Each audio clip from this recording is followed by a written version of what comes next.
All right, you guys can have a seat if you like. That was a very, very powerful message. Thank you so much, Sky, for bringing that to us today. I know, yeah, give her a hand. I know after hearing a message like that, it was very empowering. Like, it made me feel like I wanted to take on the day, take on the week, and go out there and just do my best and live for God fully. But when I came up here to the steps to pray, I kneeled down and I prayed, and I started feeling a little bit overwhelmed because I was praying and I was thinking, God, I want to live for you. I want to do all the things that you tell me to do and just be the person that you call me to be, go down the path you want for me and make my choices that honor you. But when I was thinking about that, I was kind of getting a little overwhelmed. I was like, well, what if I mess up? What if I do the wrong thing, or it's harder than I think? I start to try to do the right thing and I fall back into old habits, stuff like that.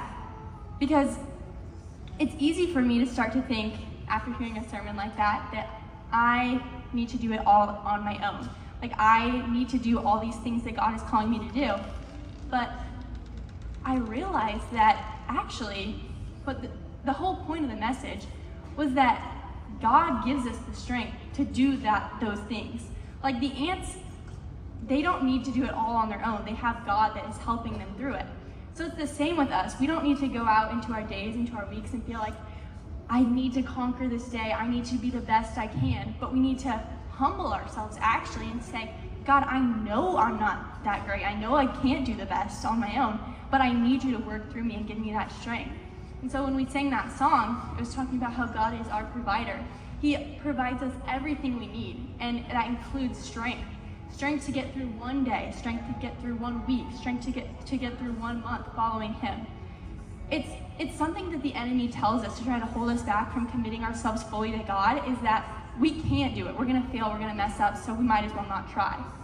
But the truth is that when we commit to God, it's not that we have to go and do all these things by ourselves. It's that God gives us the strength to live a life that is honoring and pleasing to him. And so I just felt like that was something on my heart.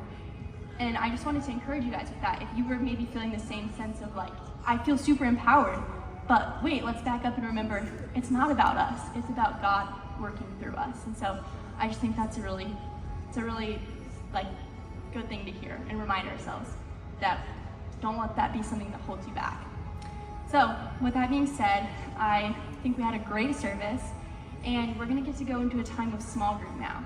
So we're gonna get to unpack the message and talk about maybe our thoughts on it, what stood out to us, what maybe confused us, anything like that.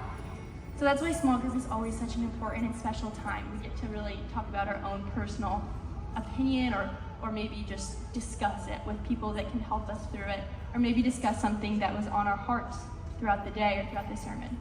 So you guys can go ahead and be dismissed to your small groups. We're gonna if you know what small group you're in, you can go in the small group that you've been going to last week or the week before. If you don't know, if you're new here and you don't know who's your leader or where to go, then we have Miss Ashley over here. If you wanna raise your hand, Ashley, she can help you find a small group to go to.